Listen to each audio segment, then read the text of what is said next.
Bom dia, meninos. Continuando com o nosso estudo sobre funções, hoje nós veremos a função inversa.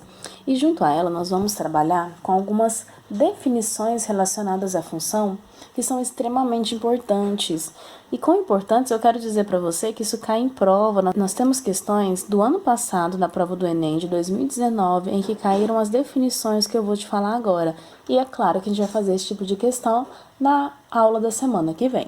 Vamos ver a primeira dessas definições? Uma função, ela pode ser considerada sobrejetora ou sobrejetiva quando todos os elementos do contradomínio são elementos da imagem. O que isso quer dizer? Todo mundo que estiver no balãozinho, se a gente considerar um balão A e um balão B, sendo domínio e contradomínio, todo mundo que estiver aqui no contradomínio vai receber uma setinha, tá vendo? O 1 recebeu seta, o 4 recebeu, o 5 recebeu, o 6 também recebeu. A setinha chegou sobre todos. Assim como, olha esse outro caso. O 4 recebeu a sua setinha e o 16 também. Não importa se eles receberam duas setas, poderiam ter recebido 10, 100, não interessa. O que importa, ficou alguém sem receber seta? Não. Se a setinha chegou sobre todos, é porque é uma função sobrejetora. Prestou atenção aí nas palavras?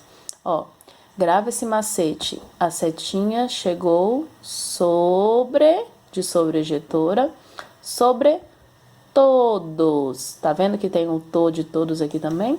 Se a setinha chegou sobre todos, nós estamos falando de uma função sobrejetora. A gente pode analisar o seguinte, se a gente estiver falando de um gráfico. Se a gente estiver falando do gráfico de uma função, todos os valores de y vão ter algum pontinho. Tem algum valor de x relacionado a ele. A gente não tem um gráfico em que há um salto. A gente não tem um gráfico em que o y só tem uma parte representado por ele. Então, a gente tem aqui todos os valores de y tendo um seu pontinho.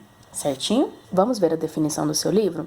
Pela definição, a gente diz que uma função f de a em b é sobrejetora quando, para qualquer y pertencente a b, sempre temos um x pertencente ao a, tal que o f de x é igual a y, ou quando a imagem do nosso conjunto f é todo o nosso conjunto b. Certinho? Vamos ver mais um tipo de função? Nós temos uma categoria de função que é chamada função injetora. A função injetora, ela também pode ser chamada de injetiva, e ela acontece quando cada elemento do contradomínio recebe no máximo um valor de x, no máximo uma setinha. Por que eu estou ressaltando esse no máximo? Porque no máximo quer dizer que pode não receber nenhuma seta e tá tudo bem. Vamos ver um exemplo aqui de um diagrama de flechas? Todo mundo recebeu seta e uma só, exceto 17. Tá vendo que esse cara aqui de baixo não tem nenhuma setinha relacionada a ele? E não tem problema. O que não pode acontecer aqui? Duas ou mais setas chegarem no mesmo número, e isso não aconteceu. Certo? Temos aqui um outro exemplo que apareceu no slide anterior, em que todo mundo está recebendo uma setinha. Perfeito, é uma setinha em cada um, é o que a gente precisa. Tranquilo? Se a gente estiver falando do gráfico de uma função, a gente vai observar que no gráfico da função nenhum valor de y está relacionado a dois valores de x. Então, a gente não tem dois pontinhos para um mesmo y, para uma mesma altura y, certo? Tudo bem? Vamos verificar qual que é a definição que o seu livro traz? Pela definição do seu livro, nós temos o seguinte: uma função f de a em b, ela é injetora se para qualquer x1 e x2 de a, sendo eles valores diferentes, a gente tem imagens f de x diferentes para cada um deles. Tranquilo, meninos? Beleza, se tiver dúvida, comenta comigo lá pelo chat, ok? Eu tenho aqui um macetezinho que eu não te falei também, para você tentar lembrar da função injetora. Esse início dela, lembra injeção, não lembra? Uma injeção, você pode dar uma injeção em mais de uma pessoa? Não pode, né? Uma injeção, ela é individual. Uma injeção, ela só chega em uma pessoa. Então, a gente pode dizer que a função injetora, ela injeta em apenas um número. Tranquilo? Sobrejetora chega sobre todos, injetora injeta em apenas um número a setinho. Vamos relacionar essas duas coisas juntas agora? Se a gente quiser trabalhar agora com as duas coisas juntas, nós teremos uma função que é bijetora. Bijetora quer dizer que ela é simultaneamente sobrejetora e injetora. Ela está sendo as duas coisas juntas. O que isso quer dizer? Se a gente estiver pensando em um balãozinho, vou usar a representação que a gente fez nos 2 slides anteriores. Todo mundo que estiver no seu contradomínio vai receber seta, vai ser imagem. E a setinha só vai chegar em um número por vez. Não tem nenhum número recebendo 2 setinhas, concorda? Isso caracteriza pra gente uma função que é bijetora. Ela é, ao mesmo tempo, sobrejetora e injetora. Tranquilo, meninos? Beleza. Agora, se a gente tem uma função que é bijetora, a gente pode falar que existe algo incrível que acontece com ela. Vamos ver só? Essa função, ela vai poder ser dita tendo uma inversa. O que quer dizer isso? Eu tenho uma função que faz o caminho inverso, contrário ao dela. Vamos ver um diagrama de flechas. Imagina que nós temos aqui uma função f. Essa função f, ela está levando valores de a, 1, 2, 3 e 4, a valores de b, 5, 6, 7, 8. Observe que essa função, ela tem a característica de ser bijetora. Ela é sobrejetora e injetora, certo? Agora, vamos observar uma segunda função, uma função g. Ela está levando os valores que estavam no b de volta para o a. É como se você seguiu um caminho, uma rua F, para passar do A para o B, e para você fazer o retorno, você está seguindo uma rua G, que está te levando do B de volta para o caminho A. É como se nós disséssemos que você, para sair do A e seguir para o B, você passou por uma rua F, certo? E aí, para você fazer a volta, para você sair do B que você estava e voltar para o A inicial, você seguiu uma outra rua G. Então, você fez um outro caminho para fazer o inverso da sua primeira viagem. Certinho? Olha só, a gente pode ver que tanto a função f quanto a g, elas têm a característica de serem bijetoras. E o domínio da função f é a imagem da b, assim como o domínio de g é a imagem de f. Então, uma função é a inversa da outra, como eu havia dito. Tranquilo? Vamos ver a definição do seu livro sobre função inversa? Pela definição, a gente diz, dado uma função bijetora f de a em b, chamamos de função inversa de f. A função, tá vendo essa representação f-1? Ela é importantíssima. Ela é a simbologia que a gente usa para tratar de uma função inversa. Sempre que você ver esse -1 em cima, estamos falando de uma inversa. E a função inversa, ela está levando do b de volta para o a, o contrário do que a função f faz. Tal que para todo x pertencente a y pertencente a b, temos f de x igual a y e f-1, a inversa da função f para o y, levando de volta para o x. Se você não entendeu a definição, mas entendeu o caminho anterior que eu falei, tá tudo perfeito. Com a definição você se acostuma, ok? Mas é importante você lembrar que a função, para ter inversa, ela tem que ser bijetora. Só a função bijetora admite inversa. Ok? Às vezes você pegar uma função qualquer e tentar encontrar a inversa dela, não vai rolar, não vai dar certo, porque ela não é bijetora. Tranquilo? A gente tem uma ideia que você vai se acostumar, não é complexa, é tranquilinha, para a gente poder trabalhar e determinar a lei de formação de uma função inversa. Eu vou te mostrar isso a partir de alguns exemplos. Vamos ver o primeiro? Nós temos aqui uma função que está levando dos reais aos reais, e hoje nós já vamos levar em consideração que todos os exemplos que nós fizermos são de funções que são bijetoras. Não se preocupem em determinar quem é o domínio, quem é a imagem, esse não é nosso foco nesse momento, tá bom? Se eu tenho essa lei de formação, eu quero encontrar a sua função inversa, eu quero encontrar quem seria a função f-1 ou a g de x, certo? Temos alguns passos. O primeiro deles, você vai pegar onde nós tínhamos f de x, você vai substituir por x, e onde nós tínhamos x, você vai substituir por y. Dá para fazer isso? Recomendo que você pegue um papel e tente fazer conforme eu for falando, tá bom? Ó, onde nós tínhamos f de x, eu vou trocar por x. Onde eu tinha x, eu vou trocar por y, certo? Vamos lá. Se eu faço essa troca, olha só, trocando de lugar, eu vou ficar com a seguinte equação. X é igual a 2y menos 1. Compreendeu o que eu fiz? troquei essa galera de lugar, certo? Eu só troquei as letras, não mexi em sinal, não mexi em nada.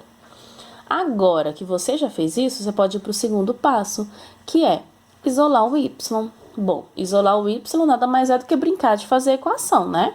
Eu quero deixar o y sozinho. O que eu posso fazer? Bom, se eu quero deixar ele sozinho, é melhor deixar no primeiro membro. Se eu troco todo mundo de lugar ao mesmo tempo, reescrevo essa equação trocando o primeiro membro pelo segundo. Eu preciso mudar sinal? Se eu estou trocando todo mundo, eu não preciso.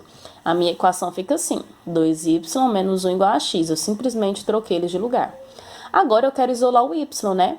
Eu afasto primeiro quem está mais distante dele, que é o menos 1. Se o menos 1 passa para lá, ele passa positivo, concorda? E agora eu quero isolar o y, vou tirar esse 2 que está multiplicando. Ele passa para o outro lado, dividindo. Então, nós temos que y é igual a x mais 1 sobre 2. Isolamos o y, concorda? Então, já acabou. Essa daqui é a sua função inversa. Só para você escrever ela bem bonitinha. Troca o y por f de menos 1. E aí você tem f de menos 1 de x. A função inversa de x é x mais 1 sobre 2. Difícil? Fácil? E aí, o que você achou? Me conta lá no chat se foi tranquilo para vocês o primeiro exemplo. Mas vamos falar mais um pouquinho sobre ele? Se nós temos duas funções aqui, a função f de x e a sua inversa, essas funções elas podem ter um gráfico. Vamos ver como que seria o gráfico da função f de x?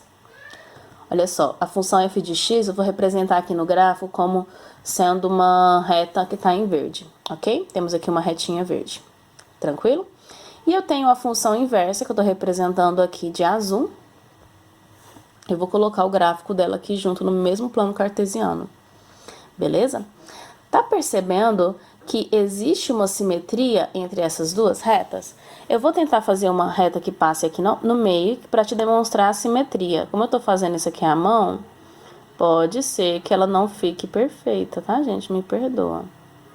Mas a gente tem uma reta que divide simetricamente elas. Se você quiser analisar para qualquer valor, você vai ver que a gente tem o mesmo desenho acontecendo na parte em cima da reta vermelha e na parte abaixo da reta vermelha. Como se essa reta vermelha ela fosse um espelho, ela recebe o nome de eixo de simetria. Sempre que a gente estiver falando de uma função e a sua inversa, os gráficos dela sempre serão simétricos. Sempre você consegue fazer uma reta entre eles que demonstre essa simetria. O que está acontecendo de um lado da reta vermelha é simétrico ao que acontece do outro. Tudo bem? Vamos ver mais um caso de um exemplo de função para a gente encontrar a inversa? Nós temos um exemplo 2. Novamente, eu não estou me preocupando com quem é o domínio e a imagem. Já entenda que essa se trata de uma função bijetora, certo? Para poder ter, sim, uma inversa. A minha lei de formação é essa. Lembra do primeiro passo?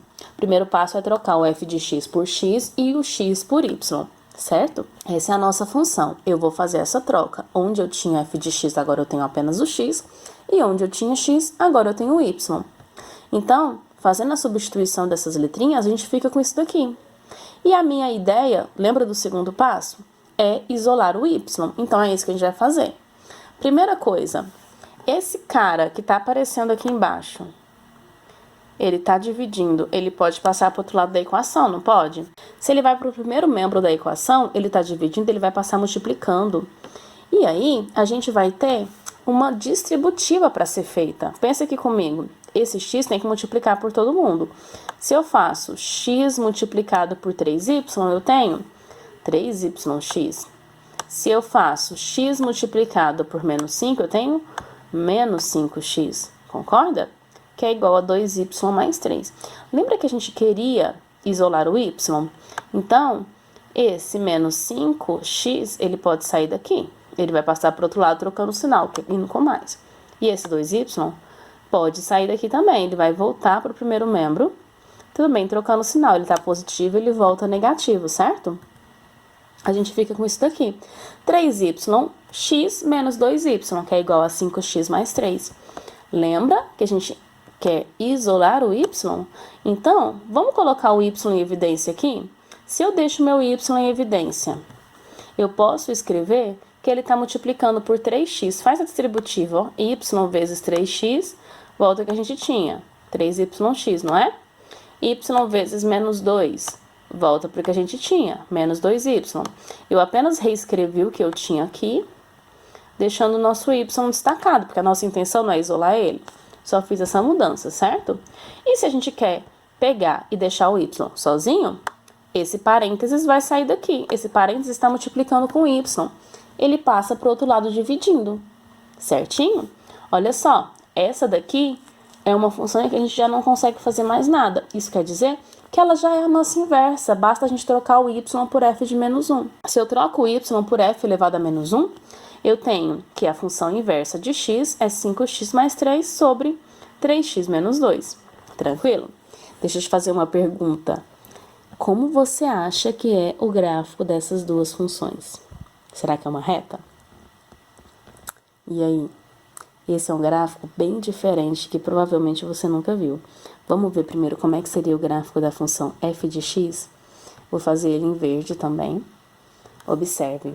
Eu tenho esse gráfico aqui, certo? Você vai trabalhar muito com esse tipo de gráfico lá no seu terceiro ano. Preocupa com ele não. Agora a gente só quer fazer uma análise, tá? Imagine que existe uma reta passando aqui no meio. Eu vou colocar o gráfico em azul, que seria da função inversa, para a gente fazer o comparativo de como fica a simetria desses gráficos. Mas olha só, tá aqui o nosso gráfico da função inversa. A gente pode falar que temos o nosso eixo de simetria, o nosso espelho, passando mais ou menos por aqui. Eu peço perdão de novo pela falta de uma linha reta aqui. Mas a gente tem isso, um reflexo dos dois lados. Você pode observar que o que está em verde nessa primeiro gráfico aqui no primeiro quadrante reflete o azul do segundo e vice-versa. Tranquilo? Beleza. Vamos ver um último exemplo de função inversa? A gente tem aqui novamente uma função. Agora essa função f de x, ela é a raiz cúbica de x mais 4. E eu estou à procura da sua inversa. Lembra do primeiro passo? O primeiro passo é trocar o f de x por x e o x por y, certo? Fazendo essa troca, ó, destaquei aqui os valores. Se eu troco, eu vou ficar com x, que é igual a raiz cúbica de y mais 4. A única coisa que eu fiz foi trocar x e y, beleza? E aí, lembra qual é o segundo passo? O segundo passo é isolar o y. Se eu vou isolar o y, a primeira coisa que vai acontecer é que essa raiz cúbica ela vai ter que sair daqui, né? Se ela sai daqui, ela volta como um expoente 3 do outro lado. Concorda? Quando a gente não tem um expoente 2, a gente não passa ele como raiz quadrada. Se eu tenho uma raiz cúbica, eu volto ela como um expoente 3. Certinho, meninos? A gente quer isolar o y. De novo, eu vou trocar essa galera de lugar. Se eu troco todo mundo de lugar, eu não preciso me preocupar com o sinal, concorda? Então, troquei todo mundo de lugar, mantive os mesmos sinais. A gente queria isolar o y, né? Então, esse mais 4 que tá aqui junto do y, ele pode trocar de lado. E ele troca com o sinal negativo. A gente fica com y igual a x ao cubo menos 4. Tem mais alguma coisa que eu preciso fazer para isolar o y? Acho que não, né? Então, eu posso dizer com convicção que essa já é a nossa função inversa. Basta agora a gente reescrever trocando o y por f menos 1. Então, a função inversa de x é x ao cubo menos 4. E aí? Deu para você compreender por esses 3 exemplos como é que a gente faz o processo para encontrar a lei de formação da função inversa? Espero que sim. Tá? Mas se tiver problemas, me avisa lá no chat que a gente tenta fazer no quadro. Eu explico com outros exemplos para vocês, vai dar tudo certo, tá bom? Pra gente fechar, vamos analisar o gráfico de cada uma? E aí, o que você acha? Como é que deve ser o gráfico de uma função que tem uma raiz cúbica? Esse é o gráfico da função f de x, né? Vamos analisar aqui em verde de novo? Olha que desenho legal! Eu acho legal, não sei você, mas eu gosto desse desenho. É bem interessante, né? Olha só, esse seria o gráfico da nossa função f de x. Vamos ver como é que seria a inversa? Observe que a inversa tá em azul, tá bom? E ela tem uma simetria. Tá conseguindo enxergar a simetria que tem entre elas? Se não tá claro para você, eu vou tentar fazer aqui com a minha canetinha. Qual que seria o eixo de simetria, o nosso espelhozinho aqui, ó. a gente tem esse eixo de simetria. Consegue perceber que o que está acima da linha vermelha e o que está abaixo tem sim uma simetria, tem uma semelhança, um é reflexo do outro? Isso é o eixo de simetria. Sempre que a gente estiver analisando gráficos, a gente tem que conseguir traçar essa reta. Eu recomendo que você utilize uma régua para ficar melhor com os meus desenhos, tá bom? Mas a gente sempre tem que encontrar essa reta entre os dois gráficos, beleza? Tem dúvidas nesse assunto? Se tiver, por favor, não fique com dúvida, tá? Me conta lá no chat pra gente poder discutir, ok? Vamos ver como é que o seu livro tá cobrando sobre esse assunto? Se você não tá com o livro, pegue ele ou acompanhe pelas questões aqui. Nós vamos começar trabalhando com a página 27 e 28. A primeira questão, a 48, ela pede pra gente classificar esses diagramas de flechas em funções sobrejetoras, injetoras ou bijetoras. No início do vídeo, em cada uma dessas categorias, eu coloquei diagramas de flechas e fui te explicando o que é cada um. Se você tiver dúvida, volta o vídeo lá no início, analisa cada um dos exemplos que eu dei, compara com o que a gente tem aqui e me diz o que cada um pode ser. Lembra que se a função for bijetora, vai valer sobre ela, você vai poder escrever que ela é o mesmo diagrama, sobrejetora, injetora e bijetora. Não tem problema, tá bom? Vamos ver. Continuando aqui na página 28, na página 28 eu tenho ainda essas questões aqui, ó. 49, determine a lei que define a função inversa de cada função. Você vai fazer exatamente o que eu fiz nesses três exemplos, tá bom? Você vai trocar um f de x, g de x, h de x, qualquer definição que eu tenha aí, simplesmente por x, e trocar todos esses x por y. E aí você isola o seu y. É exatamente o que eu fiz. Se você observar, eu procurei exemplos que estavam parecidos com o que você tem aqui, para você não ter problemas, tá? Qualquer dúvida, volta e olha os exemplos que eu fiz, tá bom? Olha a questão 50. Sabendo que a função f, definida por f de x igual 2x mais 1 sobre x mais 9, admite inversa, determine f menos 1 de x. A inversa de x vai fazer a mesma coisa da 49, mesma coisa dos exemplos. Domínio de f. O que é o domínio de f? Você vai analisar. Essa função f, ela pode ter qualquer valor no seu x? Isso eu vou comentar com mais cuidado com você. Olha só. Essa função f de x, ela não pode ter qualquer valor no seu denominador. O seu x mais 9, ele tem que ser diferente de zero, porque se aparecer um zero no denominador, você não consegue resolver essa função, concorda? Não existe divisão por zero, então isso tem que ser diferente de zero, certo? Isso tem que ser diferente de zero. Agora, como é que você resolve isso? Joga o 9 para o outro lado, ele passa negativo. O seu x tem que ser diferente de menos 9. Como é que você vai escrever essa resposta? Você vai colocar que o domínio de f é igual x pertencente aos reais, tal que x é diferente de menos 9. O que quer dizer isso? O seu domínio vale para todos os números, exceto para o menos 9. Você vai fazer a mesma coisa na letra C para a função inversa que você encontrou justamente na letra A. Não vou te falar isso agora porque você ainda vai fazer esse cálculo, tá bom? A imagem de f menos 1. Tenta fazer um esboço na sua cabeça, no papel, de como é o gráfico dessa função. Quais valores de y pertencem a essa função? Ela é uma função em que só tem alguns valores de y, como por exemplo uma parábola, que só vai de uma parte para cima, do y para baixo, ou ela serve para todo mundo? Se ela servir para todo mundo, você vai colocar imagem de f é igual a y pertence aos reais. Não, não é todo mundo. Eu estou observando que o meu y só vai, sei lá, de 2 para cima. Aí você vai colocar y pertence aos reais, tal que y é maior ou igual a 2. Você precisa fazer um esboço desse gráfico. E agora que você já tem a lei de formação de f e de f menos 1, você vai fazer uma função composta, matéria da nossa aula passada, certo? Uma função composta, só para você não esquecer. E já que você está lembrando função composta, nós temos aqui uma questão 51. Nós temos uma outra função, ele não está te pedindo explicitamente, mas você precisa encontrar a inversa dessa função, porque aí você vai ter que fazer a composta f menos 1 de f e f de f menos 1. Depois que você fez isso daqui, letra A e B, basta você substituir o número 2 na letra A e o número 3 na letra B, certinho? É bom que a gente não esquece como é que trabalha com função composta, né? Questão 52 é mais da questão 49. É novamente para você encontrar a inversa. É para você ir trabalhar bastante esse assunto. Vamos para a página 29? Na página 29, nós temos só o gráfico das funções. E aí eu quero que você analise, ó, a reta azul, ela é o gráfico de uma função f e a reta verde é o gráfico de uma função g. Em quais itens a função f é a inversa da função g?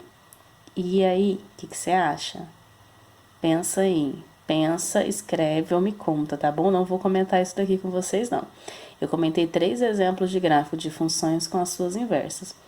Analise e me conte, beleza? Olha a questão 54. Considere a função f dos reais aos reais tal que f de x é igual a x3. Esse negócio eu coloquei igualzinho tá no seu livro, tá? No seu livro tá exatamente assim. Pode ser que o seu livro quis escrever x elevado a 3. Eu acho que ele quis escrever isso. Mas não foi isso que ele escreveu. Não foi isso que ele escreveu. Quando ele escreve x3, ele está querendo escrever x vezes 3. Então, pode ser que nessa questão, você resolva ela e analise no gabarito e não encontre o que você fez, porque você está trabalhando com isso, que é o que o seu livro trouxe, certo? X vezes 3. Eu acredito que no coraçãozinho dele ele quis escrever x elevado a 3. Mas como ele não escreveu, não é com isso que a gente vai trabalhar, tá bom? Considera com x vezes 3, só isso. Qual é a função inversa de f? Essa é a mais fácil que você vai fazer, porque fazer a conta disso aqui é tranquilo. Sem construir os gráficos, determine os pontos de intersecção dos gráficos de f e de f-1. Quando é que eles vão ter o mesmo valor? Também é uma questão muito simples, você consegue fazer isso de cabeça. Se não conseguir, faça o gráfico, tá bom? Dúvida? Espero que não. Ainda na página 29, nós temos a questão 55, que ela está me pedindo, reproduz os gráficos abaixo e sobre cada um esboce o gráfico da função inversa à função dada. Você vai fazer a simetria em cada um deles. Tenta marcar um eixo de simetria. Geralmente o eixo de simetria ele está passando pelo 0, certo? Então, faz com a régua uma reta passando pelo 0. Por exemplo, eu vou riscar aqui na letra B. Ó, vou riscar aqui na letra B. O que seria o nosso eixo de simetria? Deus ajuda que vai passar no lugar certo. Aqui. E aí, você vai com a sua canetinha fazer o que seria o reflexo dessa função. Beleza? A gente pode tentar fazer essa questão no quadro depois, se vocês quiserem, tá? Só basta vocês me falarem lá pelo chat. Falando nisso, terminamos o vídeo agora. Com o seu caderninho, o seu livro, resolvendo as questões, você vai voltar lá pro chat comigo, me comentar as dúvidas, me conta que você acabou de ver o vídeo. Eu fico lá perdida sem saber se você já terminou ou não. E vamos discutir as questões, você vai fazendo junto comigo e já vai me falando os problemas que você tiver, tá bom? Tchau, tchau e até o chat.